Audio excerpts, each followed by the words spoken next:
आदरणीय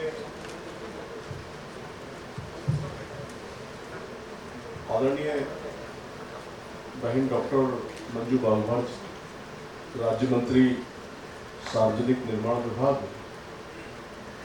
एवं महिला बाल विकास, बहन नुपुर जी, doctor KG. Sharma ji, principal government engineering college, और समस्त या फैकल्टी मेंबर, मुझे बड़ी खुशी हुई कि 10 फैकल्टीज को परमानेंट रिक्रूट किया, तो बहुत बहुत वेलकम और आपका बहुत बहुत स्वागत। इस बर्ड कंडीशन से और इस कॉलेज को यहाँ तक लाने के लिए डॉक्टर के.जी. शर्मा जी और उनकी टीम का अथक प्रयास आज दिख रहा है। आज नवोन्मेष है, नवोन्मेष, इनोवेशन के साथ हम सीधे आ जाते हैं विकसित भारत की एनविशेस को लेकर के, एक परिकल्पना को लेकर के। 2047 में हमें भारत कैसा दिखना चाहिए, यही तो है हमारा नवोन्मेष। इस नवोन्मेष यानी इनोवेशन के साथ में आपकी क्रिएटिविटी जो हुई है वो दिख रही है। मैं पिछले 2 years से, since 2 years I think I had seen your activities, तो मुझे लगा कि वाकई में जैसे अभाव होते हैं वहां पे प्रतिभाएं निकलती हैं, उसी तरह से इस कॉलेज के जिस तरह से फाउंडेशन रखा, बहुत सारे चैलेंजेस आपने देखे, उन चैलेंजेस से उभरना वो निश्चित रूप से आपके लिए सैल्यूट करता हूँ, स्टूडेंट्स के लिए भी और फैकल्टी के लिए।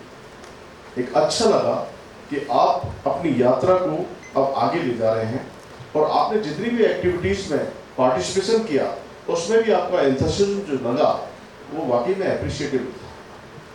मैं विज्ञान भारती को रिप्रेजेंट करता हूँ। विज्ञान भारती क्या है?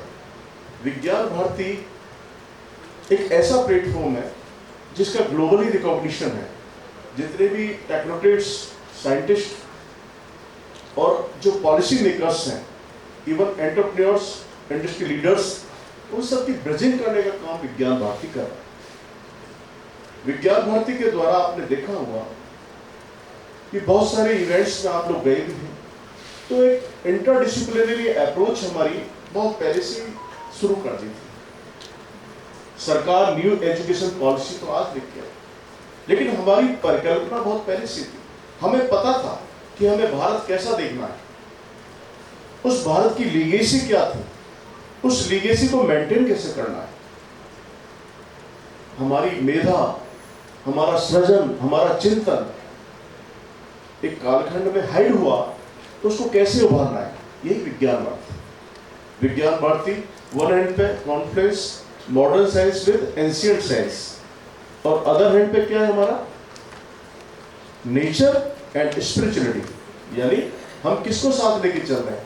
हम आधुनिक विज्ञान को भी अपनी एंशिएंट यानी प्राचीन विज्ञान से जोड़ के देखते हैं, और इधर हमारी नेचर यानी प्रकृति को हम आध्यात्म से जोड़ के चलते हैं।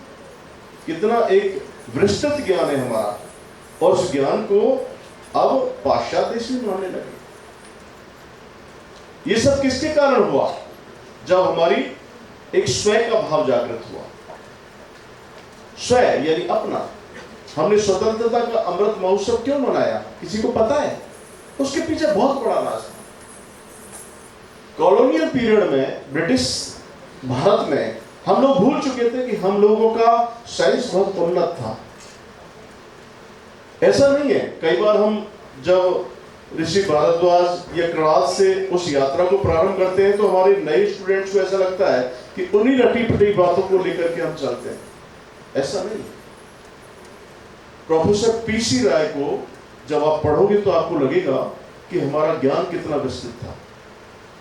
आप ये देखेंगे कि जो अंग्रेजों का कालखंड था, यानी हम देखते हैं कि 1857 जिसको हम एक तरह से फ्रीडम मूवमेंट की शुरुआत मानते हैं, उस कालखंड से, यानी हमें पता है कि 1757 में हमारी ये पूरी की पूरी प्लासी युद्ध के बाद में अंग्रेजों का इंटर हुआ।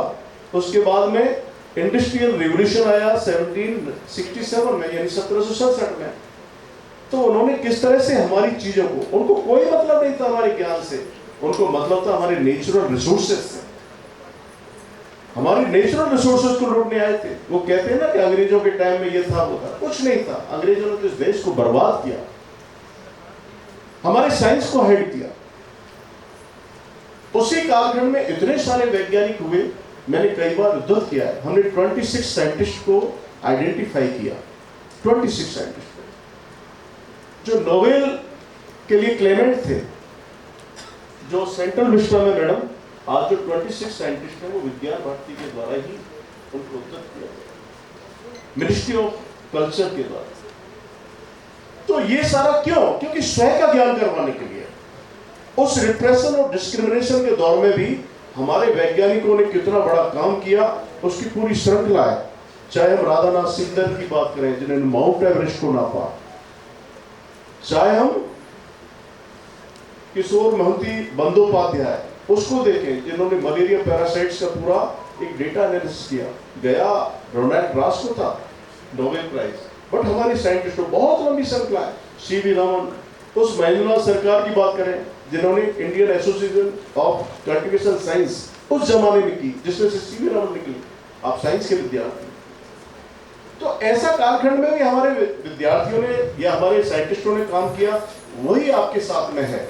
आप एक ऐसे महाविद्यालय से निकल के जा रहे हो जहां से आपने बहुत स्ट्रगल किया है, लेकिन आप क्यूरोसिटिक थे। इस कारण से निश्चित रूप से मैं आपसे कहना चाहूंगा, क्योंकि ये एनुअल फंक्शन है, कि आप क्रिएटिव बने। क्रिएटिव से अपने आप इनोवेशन आते हैं। आप रुकिए मत, आप अपने आप को एक जैसे बोलते हैं ना कि अब टेक्नोलॉजी एडवांसमेंट का जमाना है, आप अपने आप को रोक नहीं सकते। आपको नित्य नई चीजें नेट के माध्यम से देखनी होंगी और अपने आप को वैल्यू एडिशन करना होगा। हमारे पास में बहुत सारे ऐसे प्लेटफॉर्म हैं, क्योंकि ministry of science and technology के अंडर में बहुत सारे मैंने लंबा जीवन जिया है, उनमें प्रोजेक्ट कैसे बनाए जाते हैं उसको आप तैयारी कीजिए। प्रोजेक्ट का टाइटल कैसे निकाला जाता है, आप ग्रुप बनाइए छोटे छोटे, और आप अपने मेंटर खुद बनिए। खुद से एक्सप्लोर करते हैं तो उसका आनंद ही कुछ आता है। उसके बाद में बहुत सारी चीजें आपके साथ जुड़ती हुई चली जाती है। मैं स्टूडेंट से अपील करता हूं कि आज इतनी हैंड होल्डिंग है, आप जब विजिट करेंगे किसी भी प्लेटफॉर्म पे, तो आज पीयर लर्निंग का जमाना है, एक दूसरे से सीखने का जमाना है। बहुत सारे गवर्नमेंट के प्लेटफॉर्म है, बहुत सारी फंडिंग एजेंसियां हैं। आप ministry of science and technology को देखोगे तो डिपार्टमेंट ऑफ बायोटेक्नोलॉजी आपके लिए बिछा पड़ा है, मिनिस्ट्री ऑफ अर्थ साइंस बिछा पड़ा है, मिनिस्ट्री ऑफ एनवायरनमेंट बिछा पड़ा है। आप लगाइए उसमें। और आजकल मल्टीडिसिप्लिनरी अप्रोच है, आप किसी भी क्षेत्र में अपने प्रोजेक्ट को एंटाइटल करते हैं तो आप निश्चित रूप से उसके लिए नामित हो सकते हैं। तो आप अपने आप को कन्फाइंड मत करिए कि हमने डिग्री ले ली उसके बाद में रोजगार बहुत है।